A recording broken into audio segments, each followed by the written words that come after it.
Praise the Lord. 2026 June மாதம் 1ஆம் தேதி கர்த்தர் கொடுக்கும் தீர்க்க தரிசனமான வாக்குத்தத்தம் என்ன தெரியுமா?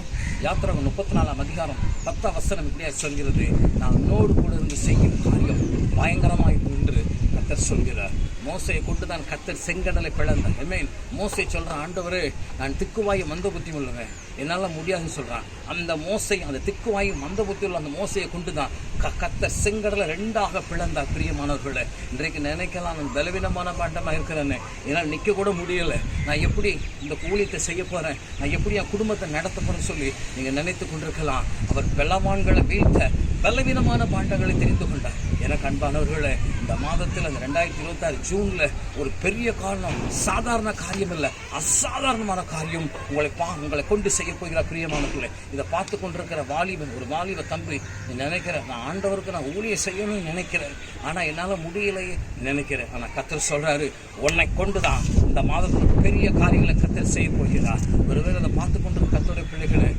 நான் பெரிய காரியங்களை செய்ய போறேன்னா எனக்கு அந்த தகுதி இருக்கா, அந்த திறமை இருக்கா? மீன் ஆண்டவர் தகுதி பார்த்து, திறமை பார்த்து, பணம் இருக்கா இல்லை அதை பார்த்து அபிஷேகம் பண்ணுகிறவர் அல்ல. அவர் முகத்தை பார்த்தும் அபிஷேகம் பண்ணுகிறவர் அல்ல. அவர் இருதயத்தை பார்த்து அபிஷேகம் பண்ணி ராஜாவாக ஏற்படுத்துகிறார். இந்த மாதத்தில் ஒரு பெரிய காரியங்கள் உங்கள் குடும்பத்தில் நடக்க போது, ஒரு அசாதாரணமான காரியங்கள், திருமணம் ஆகாதவருக்கு திருமணம் நடக்கும், குழந்தை இல்லாத குழந்தை பிறக்கும், கடன் பிரச்சனை, கடன் பிரச்சனை எல்லாம் என்ன செய்ய போகுது, மாறப்போகுது. அசாதாரணமான மாதம் ஜூன் மாதம். God bless you.